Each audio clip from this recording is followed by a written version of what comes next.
والصلاة والسلام على سيد الرسل وخاتم الأنبياء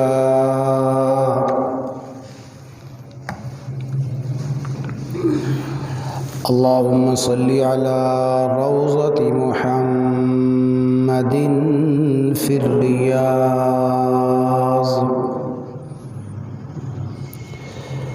وصل على بلد محمد في البلاد وصل على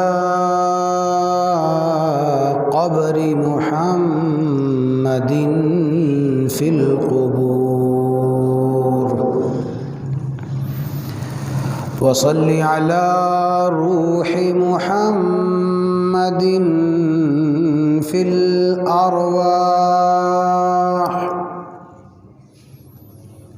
وصل على جسد محمد في الأجساد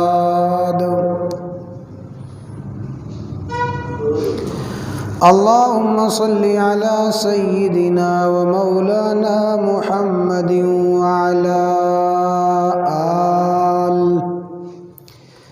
وعلى آل سيدنا ومولانا محمد وأنزله المقعد المقرب عندك يوم القيامة أعوذ بالله من الشيطان الرجيم بسم الله الرحمن الرحيم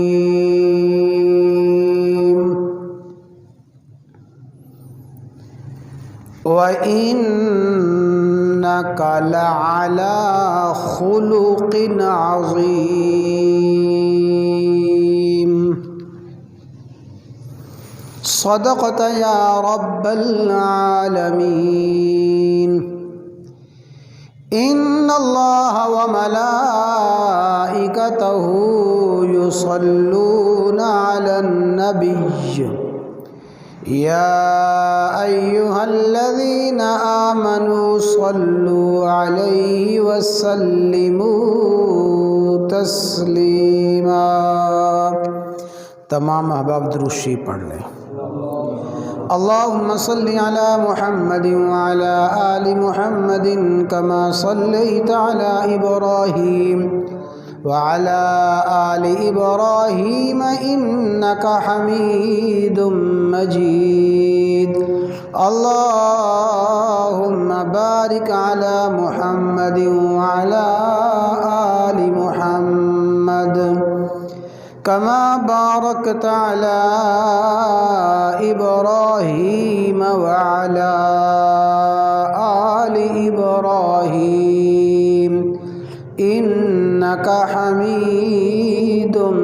مجيد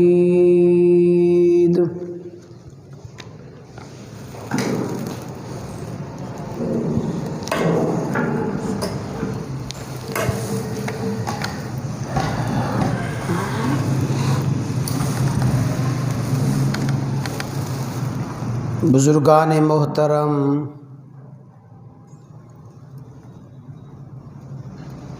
برادران اسلام،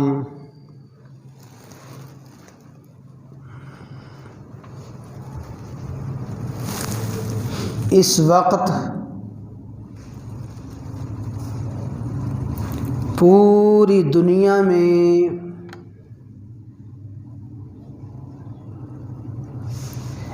اہل اسلام خصوصاً اور ہر صاحب فہم و فراست عموماً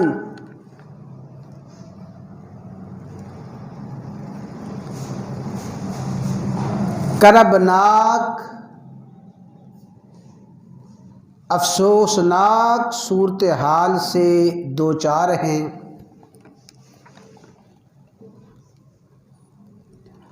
عالم اسلام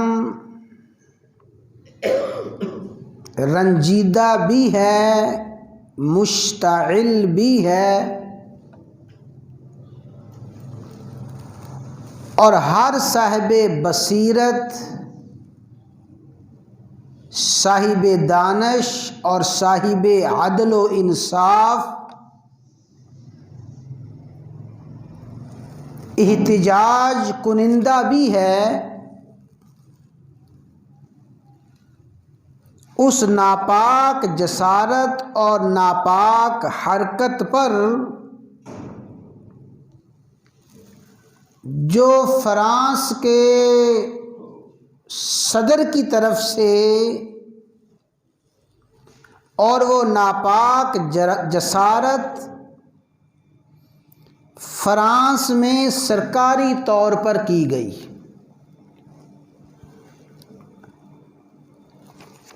اور یہ کھل کھلا کے پہلا موقع ہے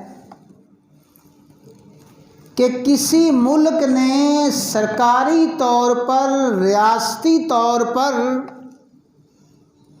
ایسی گھٹیا اور ناپاک جسارت کا کھلم کھلا ارتکاب کیا ہے۔ اس سے پہلے بھی یہ مذموم ناپاک اور گھٹیا حرکتیں متعدد مرتبہ ہوئیں،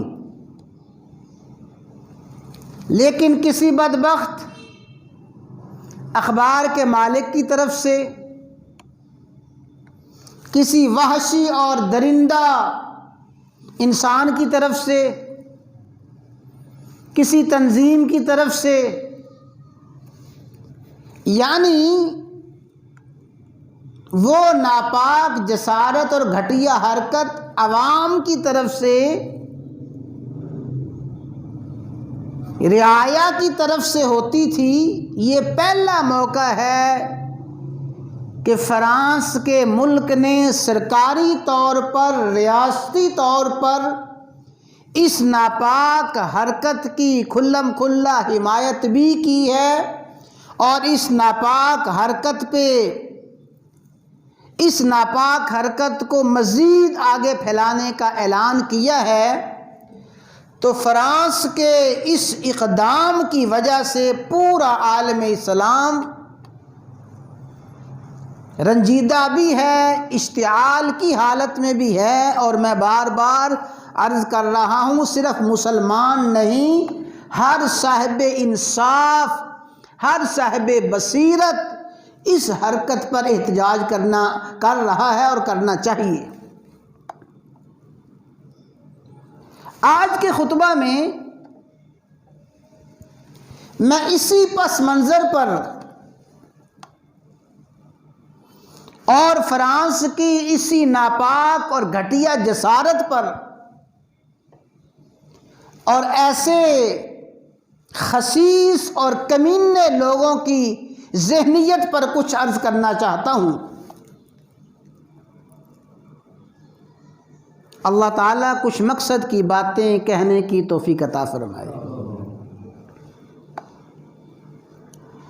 عربی زبان کا ایک مشہور مقولہ ہے، وہ عربی زبان کا مقولہ بھی ہے اور ایک مسلمہ حقیقت بھی ہے، ایک متفقہ ضابطہ اور اصول بھی ہے۔ الجنس یمیل الی جنسہ، ہر جنس اپنی جنس کو پسند کرتی ہے، ہر جنس کا رجحان، ہر جنس کی چاہت اور ہر جنس کی پسند اپنی جنس ہوتی ہے۔ اسی مقولے کو فارسی زبان میں یوں کہا جاتا ہے، جنس کند با ہم جنس پرواز، کبوتر با کبوتر، باز با باز۔ ہر جنس اپنی جنس کے ساتھ، ہر صفت والا، ہر کمال والا اپنے جیسی صفات کے ساتھ، اپنے جیسے کمالات والے کے ساتھ خوش رہتا ہے۔ کیا معنی؟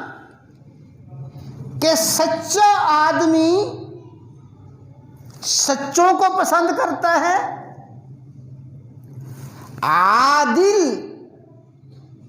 عادل کو پسند کرتا ہے،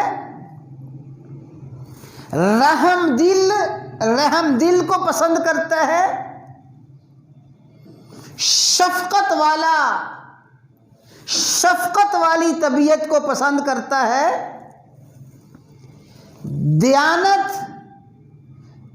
دیانت والا صاحب دیانت کو پسند کرے گا، صداقت والا صاحب صداقت کو پسند کرے گا، امانت والا صاحب امانت کو پسند کرے گا، اور عفت والا عفت والے کو پسند کرے گا۔ جس میں جو صفت ہے وہ اسی صفت کے آدمی کو پسند اور محبوب رکھے گا۔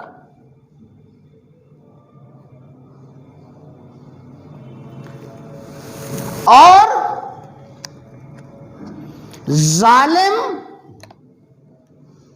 ظالم کو پسند کرے گا، خائن کو، چور کو، بدکار کو، الخبیثات للخبیثین والخبیثون للخبیثات، ہر صفت والا، ہر کمال والا اسی کو پسند کرے گا جو اس کی صفت والا ہوگا، اس کے کمال والا ہوگا۔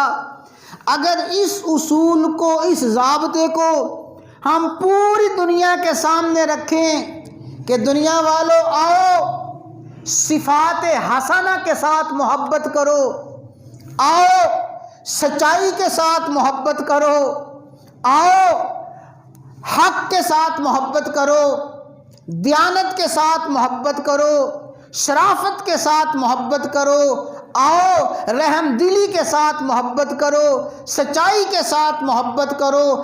جب ہم ان صفات حسنہ کے ساتھ محبت کرنے کی دعوت پوری دنیا کو دیں گے، پھر پوری دنیا کے سامنے یہ بات واضح ہوئی ہے، واضح ہو کر رہے گی کہ اگر پوری دنیا میں صفات حسنہ کا کوئی مالک ہے، سب سے بڑھ کے صفات حسنہ کا کوئی مالک ہے، وہ محمد الرسول اللہ صلی اللہ علیہ وسلم کی ذات اقدس ہے، جو تمام صفات حسنہ کے مالک ہیں، صفات حسنہ کا منبع ہیں، سرچشمہ ہیں۔ اگر کسی کو سچائی سے محبت ہے، محمد الرسول اللہ صلی اللہ علیہ وسلم سب سے زیادہ سچے ہیں۔ اگر کسی کو انصاف سے محبت ہے، محمد الرسول اللہ صلی اللہ علیہ وسلم سب سے بڑے منصف ہیں۔ اگر کسی کو دیانت سے محبت ہے، محمد الرسول اللہ سب سے بڑے دیانتدار ہیں۔ اگر کسی کو امانت سے محبت ہے، محمد الرسول اللہ صلی اللہ علیہ وسلم سب سے بڑے امین ہیں۔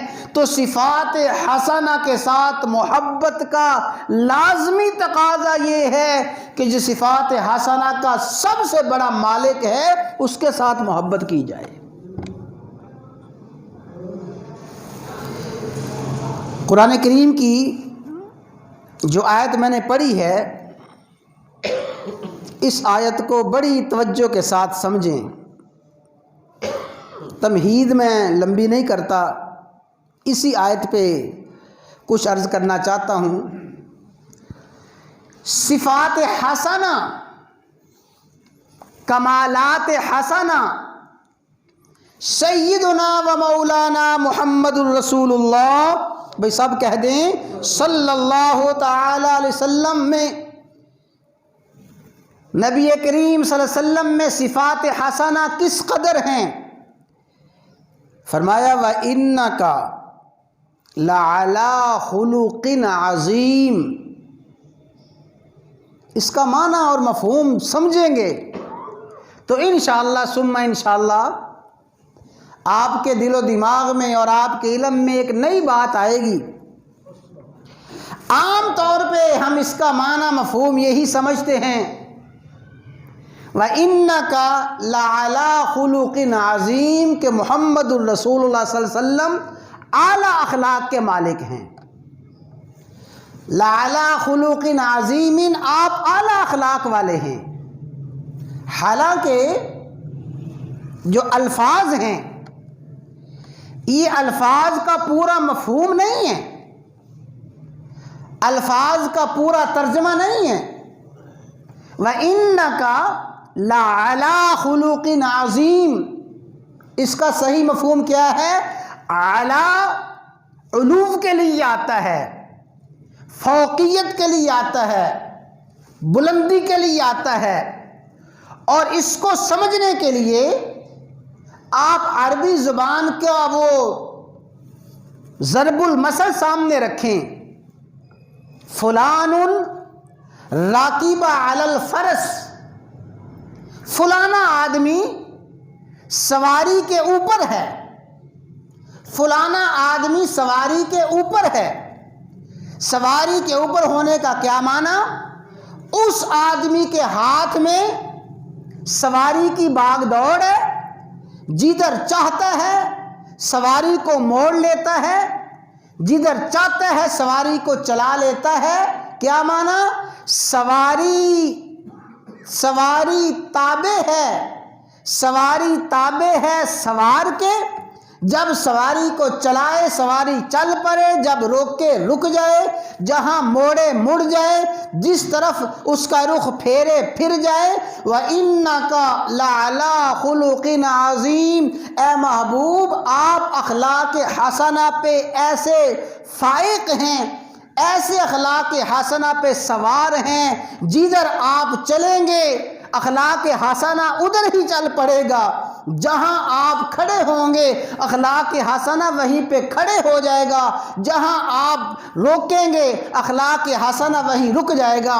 کیا معنی؟ جس طرح سواری تابع ہے کس کے جی؟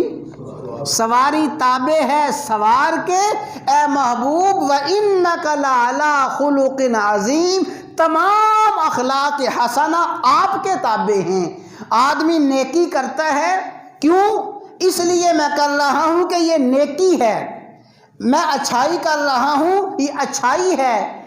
نیکی کر کے آدمی نیک بنے، اچھائی کر کے اچھا بنے، سچ بول کے سچا بنے، صداقت امانت دیانت اختیار کر کے صادق امین بنے، لیکن نہیں وَإِنَّكَ لَعَلَىٰ خُلُقٍ عَظِيمٍ آپ اتنے بلند اخلاق والے ہیں، جہاں آپ بولیں گے وہی سچ ہوگا، جہاں آپ چلیں گے وہی امانت ہوگی، جو آپ کریں گے وہی عبادت ہوگی، جو آپ نہیں کریں گے وہ نیکی نہیں ہے، جو آپ نہیں کریں گے وہ سچ نہیں ہے۔ وَإِنَّكَ لَعَلَىٰ خُلُقٍ عَظِيمٍ اے محبوب آپ اخلاق حسنہ کے اتنے مالک ہیں، اخلاق حسنہ آپ کے تابع ہیں، جو کچھ آپ کرتے جائیں وہی اخلاق حسنہ بنتا جاتا ہے۔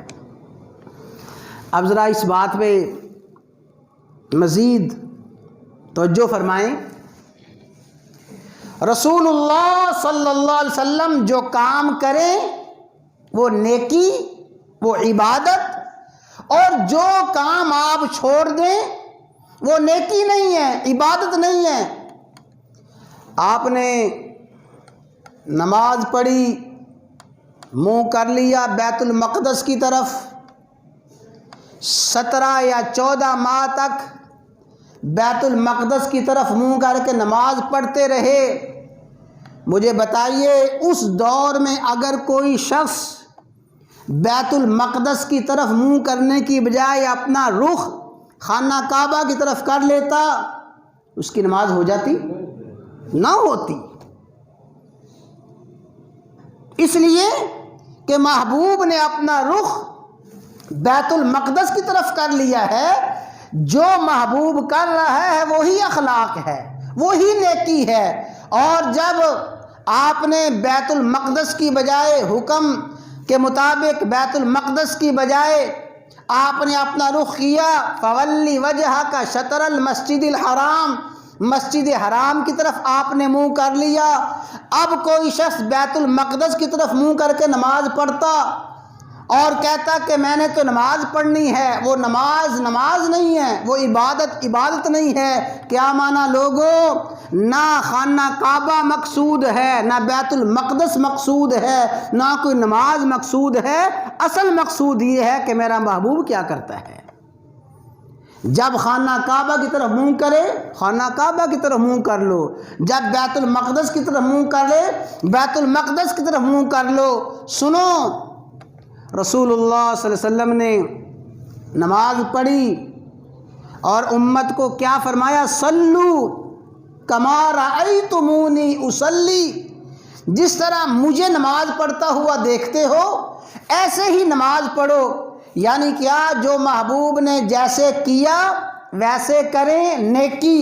جو محبوب نے کیا وہی عمل کریں، نیکی۔ فجر کی نماز ہے، محبوب نے بتایا ہے فرض کی 2 رکعتیں ہیں، فرض کی 2 رکعتیں پڑھنا ہی نیکی ہے۔ کوئی شخص کہے کہ چلو جی میں 4 رکعتیں پڑھ لوں گا، 4 رکعتوں میں سورہ فاتحہ ہی تو پڑھنی ہے، تسبیحات پڑھنی ہے، قرات کرنی ہے، قرآن پڑھنا ہے۔ نہیں، اب اگر 4 رکعتیں پڑھے گا نیکی نہیں، گناہ ہوگا۔ کیوں کہ نیکی تابع ہے محمد الرسول اللہ صلی اللہ علیہ وسلم کے۔ وَإِنَّكَ لَعَلَىٰ خُلُقٍ عَظِيمٍ، جو کچھ میرا محبوب کرتا ہے وہی نیکی ہے، اس لیے کہ اخلاق حسنہ محبوب کے تابع ہیں۔ میرے بھائیوں، اخلاق حسنہ کا مالک اخلاق حسنہ والے کو پسند کرے گا۔ جس میں اچھی صفات ہیں وہ اچھی صفات والے کو پسند کرے گا۔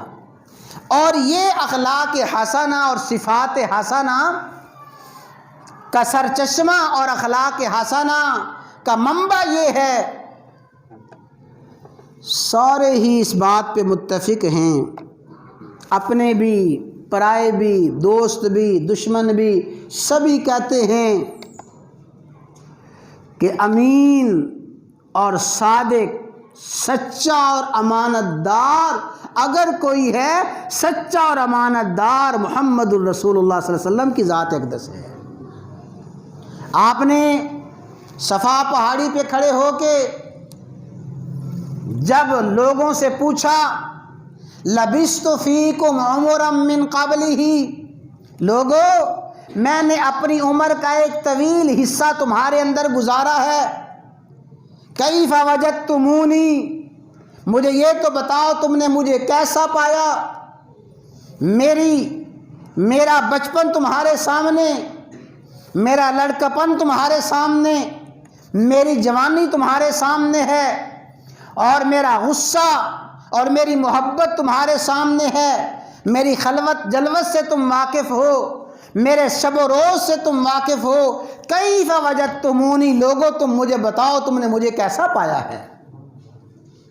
اور میرے بھائیوں یاد رکھنا، یہ اعلان نبی کے علاوہ کوئی نہیں کر سکتا، نبی کے علاوہ یہ اعلان کوئی نہیں کر سکتا، اور خاص کر وہ اعلان اپنی برادری میں، وہ اعلان اپنے خاندان والوں کے سامنے، وہ اعلان اپنی بستی والوں کے سامنے کرے، یہ اس سے بڑا کمال ہے۔ کوئی شخص کراچی میں پلا بڑا، کراچی میں اس کی جوانی گزری، اس کا شباب جوانی کراچی میں گزری، وہ لاہور میں آ کے کہے کہ لاہور والوں تم نے مجھے کیسا پایا ہے۔ ہر کوئی کہے گا یہ کوئی سوال ہے، ہمیں کیا پتا، تو رہا ہی کراچی میں ہے، تیری ساری کی ساری جوانی کراچی میں گزری۔ ہاں کوئی شخص کراچی والوں میں، اپنی برادری میں، اپنے خاندان میں کھڑا ہو کے کہے کیف وجدتمونی، لوگو تم نے مجھے کیسا پایا ہے، یہ سب سے بڑا کمال ہے، اور یہ کمال صرف اور صرف محمد الرسول صلی اللہ علیہ وسلم کا کمال ہے۔ اتنا بڑا چیلنج کوئی نہیں کر سکتا، رب کی قسم ہے کوئی نہیں کر سکتا، اپنی برادری کے سامنے، خاندان کے سامنے کوئی نہیں کہہ سکتا۔ تو آپ نے فرمایا کیف وجدتمونی، تم نے مجھے کیسا پایا ہے۔ جب آپ نے یہ سوال کیا تو وہ آگے جو کھڑے تھے وہ کوئی ماننے والے نہیں تھے، وہ کوئی دوست نہیں تھے، وہ دشمن تھے، منکر تھے، لیکن سب نے بیک زبان کہا جربناک مرارا، اے محمد صلی اللہ علیہ وسلم ہم نے تجھے بار بار آزمایا ہے، جربناک مرارا، مختلف طریقوں سے آزمایا ہے، مختلف طریقوں سے تیری آزمائش کی ہے، ما وجدناک الا صادقا و امینا، اے محمد ہم نے جب بھی تجھے پایا تجھے سچا پایا، امانتدار پایا ہے۔ یہ دشمن کہہ رہے ہیں، اور آپ کو وہ موقع بھی یاد ہونا چاہیے، پورے مکے میں جھگڑا کھڑا ہو گیا، لوگوں نے قسمیں اٹھا لیں، اور مختلف قبائل نے خون کے بھرے ہوئے پیالوں میں اپنے ہاتھ ڈبو دیے۔ خون کے بھرے ہوئے پیالوں میں ہاتھ ڈبونا عرب کی بہت بڑی قسم اور بہت بڑا وعدہ اور معاہدہ ہوتا تھا۔ سارے کے سارے قبائل والے ننگی تلواریں لے کے آ گئے کہ یہ حجر اسود اس کے مقام پہ ہم ہی رکھیں گے، صرف اشارہ کرتا ہوں، حجر اسود کو اس کے مقام پہ ہم رکھیں گے، یہ سعادت کوئی حاصل نہیں کر سکتا، یہ شرافت کوئی حاصل نہیں کر سکتا، حجر اسود اس کے مقام پہ رکھنا ہے، یہ شرف ہم حاصل کریں گے۔ سارے کے سارے قبائل والے اپنی اپنی بات پہ اڑ گئے، ضد پہ اتر آئے۔ حجر اسود تو ایک ہی ہے، رکھنا تو ایک ہی شخص نے ہے، ایک ہی سردار نے ہے، ایک ہی قبیلے کے سربراہ نے ہے، سب کے سب تلواریں لیے کھڑے ہیں، حجر اسود ہمارے علاوہ کوئی نہیں اٹھا سکتا، کوئی نہیں رکھ سکتا۔ آپ کو پتہ ہے اس موقع پہ سارے کے سارے مکے والے، حالانکہ اعلان نبوت سے پہلے کی بات ہے، سارے کے سارے مکے والے، سارے کے سارے قبائل والے اور سارے کے سارے سردار جس شخصیت پہ متفق ہوئے تھے وہ شخصیت محمد الرسول اللہ صلی اللہ علیہ وسلم کی شخصیت ہے۔ جب آپ کو دیکھا کہنے لگے ہاں یہ سخی آ گیا ہے، یہ کریم آ گیا ہے، یہ شریف آ گیا ہے، یہ سچا آ گیا ہے، یہ حجر اسود اپنے مقام پہ رکھے، اسی کا حق ہے، ہم سب کے سب اس کی سرداری کو تسلیم کرتے ہیں۔ یہ تو مکے کے کافر تسلیم کر رہے ہیں۔ اور پھر جاتے جاتے اشارہ کروں، جب پہلی وحی کا نزول ہوا، اقرأ بسم ربک الذی خلق، خلق الانسان من علق، یہ 5 آیات آئیں، رسول اللہ صلی اللہ علیہ وسلم گھر میں تشریف لائے، یہ نئی کیفیت تھی، نئی حالت تھی، آپ پہ کب کبھی طاری ہے، آپ کانپ رہے ہیں۔ ام المومنین سیدہ خدیجہ نے دیکھا، پریشان ہو گئیں، محبوب کیا ہوا؟ فرمایا میرے ساتھ یہ ماجرا پیش آیا ہے، یہ واقعہ پیش آیا ہے، اور آپ اس بات کو ذہن میں بٹھا لیں، دل و دماغ میں بٹھا لیں۔ اس وقت سیدہ خدیجہ رضی اللہ تعالیٰ عنہا رسول اللہ صلی اللہ علیہ وسلم کو جس کے پاس لے گئی تھیں وہ ورقہ بن نوفل تھے، اور ورقہ بن نوفل عیسائی تھے۔ آج کا یہ واقعہ پوری دنیا عیسائیت کے لیے سبق ہے، اور ہم پوری دنیا عیسائیت کو چیلنج کرنا چاہتے ہیں کہ وہ ورقہ بن نوفل جو عیسائی تھے، جو انجیل کے عالم تھے، تورات کے عالم تھے، وہ ورقہ بن نوفل کو سارے کا سارا واقعہ بتایا گیا۔ جب ورقہ بن نوفل نے ساری کی ساری بات سنی، ورقہ بن نوفل نے کہا خدیجہ تجھے مبارک ہو، یہ آنے والا تو وہ فرشتہ ہے جو فرشتہ موسیٰ پہ آیا کرتا تھا، یہ آنے والا تو وہ فرشتہ ہے جو فرشتہ عیسیٰ پہ آیا کرتا تھا۔ کاش میں اس وقت تک زندہ رہوں، کاش اس وقت تک میں زندہ رہوں، میں دیکھوں کہ جب آپ کی قوم آپ کو اس شہر سے نکالے گی، کاش میں زندہ ہوں، میں آپ کا ساتھ دوں۔ لوگوں دنیا عیسائیت کو بتا دو، عیسائیوں وہ ورقہ بن نوفل جو عیسائیت کا سب سے بڑا عالم تھا، سب سے پہلے محمد رسول اللہ تصدیق کرنے والا ورقہ بن نوفل تھا۔ آج عیسائی کہیں ہم عیسائی ہیں اور گستاخانہ خاکے بنائیں، وہ عیسائی نہیں ہیں، وہ درندے ہیں، وہ عیسائی نہیں ہیں، وہ وحشی ہیں۔ وہ عیسائی تو ورقہ بن نوفل تھا، اور وہ یہودی تو عبداللہ بن سلام تھا۔ اللہ اکبر! عبداللہ بن سلام یہود کے بہت بڑے عالم تھے، عام عالم نہیں تھے، بڑے خاص عالم تھے۔ عبداللہ بن سلام فرماتے ہیں، جب مجھے پتہ چلا کہ مدینہ کی سرزمین میں، مدینہ کی بستی میں وہ شخصیت، وہ ہستی آ گئی ہے جو نبی ہونے کا دعوے دار ہے، عبداللہ بن سلام فرماتے ہیں میں تحقیق کے لیے، جستجو کے لیے آپ کی خدمت میں گیا، میں تحقیق حال تو کروں۔ عبداللہ بن سلام یہودیوں کے عالم تھے۔ آؤ یہودیوں، اگر تم صحیح معنوں میں یہودی ہو، عبداللہ بن سلام سے سبق حاصل کرو۔ عبداللہ بن سلام فرماتے ہیں فلما تبینت وجہہ، جب میں آپ کی خدمت میں پہنچا میری نظر آپ کے چہرے پہ پڑی، فلما تبینت وجہہ، جب آپ کا چہرہ میرے سامنے آیا، عرفت ان وجہہ لیس بوجہ کذاب، آپ کے چہرے کو دیکھتے ہی مجھے یقین ہو گیا لوگوں یہ چہرہ کسی جھوٹے کا چہرہ نہیں ہو سکتا، یہ چہرہ کسی جھوٹے کا چہرہ نہیں ہو سکتا۔ فکان اول ما قال، سب سے پہلا فرمان جو میرے کانوں میں پڑا، سب سے پہلی بات جو میں نے سنی، ایھا الناس افشوا السلام اطعموا الطعام وصلوا الارحام وصلوا باللیل والناس نیام، اے لوگو افشوا السلام، سلام کو ظاہر کرو، کھانا کھلاؤ، لوگوں صلہ رحمی کرو، لوگوں رات کے وقت نماز پڑھو۔ یہ باتیں ہو رہی ہیں اور میں آپ کی یہ باتیں سن رہا ہوں۔ میں قریب گیا، یا رسول اللہ صلی اللہ علیہ وسلم مجھے یقین ہو گیا ہے آپ سچے نبی ہیں، آپ مجھے کلمہ پڑھائیں۔ عبداللہ بن سلام یہودیوں کا عالم، وہ دامن نبوت سے وابستہ ہوا اور پھر عرض کیا، اگلی بات بڑی توجہ کے ساتھ سنیں، جو ضدی تھے، ضدی یہودی تھے، ان کا طرز عمل سنیں۔ یا رسول اللہ صلی اللہ علیہ وسلم میں اپنی قوم میں بڑا معزز ہوں، میں اپنی قوم میں بڑا محترم ہوں، میری قوم میرا بڑا ادب کرتی ہے، تو آپ ذرا میری قوم کو بلائیں۔ عبداللہ بن سلام کے قبیلے کو، قوم کو بلایا گیا۔ عبداللہ بن سلام پیچھے بیٹھ گئے، پردہ گرا دیا، پردے کے پیچھے بیٹھ گئے۔ آپ نے یہودیوں کو بلایا، عبداللہ بن سلام کے خاندان والوں کو، عبداللہ بن سلام کے جھوٹے عقیدت مندوں کو بلایا، فرمایا لو یہ بتاؤ عبداللہ تم میں کیسا ہے، عبداللہ کو تم کیا سمجھتے ہو؟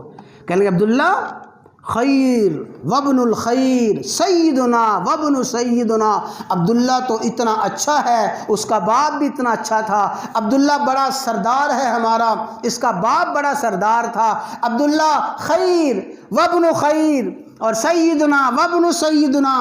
فرمایا یہ بتاؤ اگر عبداللہ مجھ پہ ایمان لے آئے تو کیا ایمان لاؤ گے؟ کہنے لگے اعاذنا اللہ، اللہ کی پناہ، عبداللہ کیوں ایمان لائے گا اور ہم کیوں ایمان لائیں گے؟ انہوں نے یہ کہا اعاذنا اللہ۔ عبداللہ بن سلام نے پردہ اٹھایا، سامنے آئے، اشہد ان لا الہ الا اللہ و اشہد ان محمد رسول اللہ۔ جو ہی کلمہ شہادت پڑھا وہ بدبخت فوراً کہنے لگے شرنا وابن شرنا، یہ بھی برا ہے، اس کا باپ بھی بہت برا تھا۔ تو عبداللہ بن سلام نے عرض کیا آقا میں کہتا نہ تھا یہ ایسا کریں گے؟ آج اگر منصف مزاج یہودی ہے اس کا کردار عبداللہ بن سلام جیسا ہوگا، اگر منصف مزاج عیسائی ہے اس کا کردار ورقہ بن نوفل جیسا ہوگا، جو بدبخت اور شریر یہودی ہیں ان کا کردار وہی مکے کے شریروں جیسا ہوگا اور ان کا کردار ابو جہل جیسا ہوگا۔ میرے بھائیوں، حضرات گرامی، میں بات ختم کرنا چاہتا ہوں، خلاصہ سن لیں، جو شخص سچائی سے محبت کرتا ہے اسے محمد الرسول صلی اللہ علیہ وسلم سے محبت لازمی ہوگی، جو دیانت سے محبت کرتا ہے محمد الرسول صلی اللہ علیہ وسلم سے لازمی محبت کرے گا، جو شرافت سے محبت کرتا ہے، جو انصاف سے محبت کرتا ہے، جو عدالت سے محبت کرتا ہے، رحم دلی سے محبت کرتا ہے۔ میں آپ کو آخری باتیں سنانا چاہتا ہوں۔ جب سیدہ خدیجہ نے فرمایا تھا انک لتصل الرحم، انک لتصل الرحم وتقری الضیف وتعین علی نوائب الحق. اب اس وقت سیدہ خدیجہ نے 5 جملے فرمائے تھے جب آپ نے پہلی مرتبہ آ کے پورا واقعہ سنایا. یہ جو 5 جملے ہیں میں چیلنج سے کہتا ہوں پوری دنیا میں خدمت انسانیت کی جتنی قسمیں ہیں جس طرح سے خدمت انسانیت ہو سکتی ہے یہ 5 کے 5 جملے پوری دنیا میں خدمت انسانیت کا خلاصہ ہیں. تو جو شخص محمد الرسول اللہ صلی اللہ علیہ وسلم کی بے ادبی کرتا ہے، گستاخی کرتا ہے، میں کہتا ہوں وہ سچائی کا گستاخ ہے، وہ سچائی کا منکر ہے، وہ دیانت کا منکر ہے، وہ انصاف کا منکر ہے، وہ صلہ رحمی کا منکر ہے، وہ رحم دلی کا منکر ہے. اور جو سچائی کا منکر ہے، رحم دلی کا منکر ہے، انسان نہیں وحشی درندہ ہے. اس لیے ایسی حرکتیں کرنے والے سوچ لیں انسانیت کے ساتھ، شرافت کے ساتھ ان کا تعلق کوئی نہیں ہے. جس کا انسانیت سے، شرافت سے تعلق ہے وہ کبھی بھی انسانیت اور شرافت کے سب سے بڑے معیار محمد کریم صلی اللہ علیہ وسلم کی گستاخی بے ادبی ہرگز نہیں کر سکتا. تو میں نے جہاں شروع میں عرض کیا تھا کہ اس وقت پورے عالم اسلام میں اشتعال ہے، عالم اسلام غم و غصہ میں ہے، اور یہ عالم اسلام کا غم و غصہ غیرت ایمانی کا تقاضا ہے، غیرت ایمانی کا مظاہرہ ہے. پوری دنیا میں آج نبی کریم صلی اللہ علیہ وسلم کی ولادت کے حوالے سے بھی، سیرت کے حوالے سے پروگرام، مختلف جلسے جلوس ہو رہے ہیں، اور اس گستاخی کے حوالے سے پوری دنیا میں صدائے احتجاج بلند کیا جا رہا ہے. اسی سلسلے میں ہمارے وزیر آباد میں بھی مختلف تنظیموں نے اپنے اپنے پروگرام رکھے ہیں. کل ہمیں بھی دعوت دی گئی، جماعت اسلامی کی طرف سے پروگرام ہے. ابھی تقریباً 2:30 بجے سمن برج سے لے کے لاہوری دروازے تک واک اور ریلی اور مارچ ہوگا، اور اس واک اور ریلی مارچ کا صرف اور صرف ایک ہی بنیادی تقاضا ہے اور مطالبہ ہے کہ یہ ریلیاں، احتجاج عوام کا کام ہے. عوام احتجاج کرے، عوام مذمت کرے، ہمارا کام ہے. حکومت کا کام مذمت کرنا نہیں ہے. یاد رکھیں، حکومت کا کام مذمت کرنا نہیں ہے. وزیر اعظم صاحب مذمتی بیان دے دیں، پارلیمنٹ میں مذمتی قرارداد منظور ہو جائے، یہ پارلیمنٹ کا کام ہی نہیں ہے. پارلیمنٹ کا کام یہ ہے کہ فرانس جیسے گستاخ ملک کے ساتھ ہر قسم کے سفارتی تعلقات منقطع کرنے کا اعلان کیا جائے. حکومت کا کام یہ، حکومت اپنا کام کرے، یہ تو عوام کا کام ہے. چیخیں چلائیں عوام، مذمت عوام کریں، احتجاج عوام کریں. وزیر اعظم کا کیا کام ہے کہ مذمتی بیان دے؟ وزیر اعظم کا کام یہ ہے، پارلیمنٹ کا کام یہ ہے کہ وہ فوری طور پہ بل منظور کرے کہ سفارتی تعلقات ہر قسم کے فرانس کے ساتھ منقطع ہیں، اور فرانس کی ساری تجارتی اشیاء کا ہم بائیکاٹ کرتے ہیں، اپنے ملک میں داخل نہیں ہونے دیں گے. جن دکانداروں نے خرید لیا ہے ان کا قصور نہیں، قصور اس وقت حکومت کا ہے جب حکومت تجارتی اشیاء کو آنے دے گی. ہم اعلان کرتے ہیں حکومت ہر قسم کے تجارتی اشیاء کو آنے کا پابندی کا اعلان کرے اور ہر قسم کے سفارتی تعلقات منقطع کرنے کا اعلان کرے. آپ اس قرارداد کی تائید کرتے ہیں؟ جمعے کے بعد سارے کے سارے حضرات اس احتجاج میں شریک ہوں.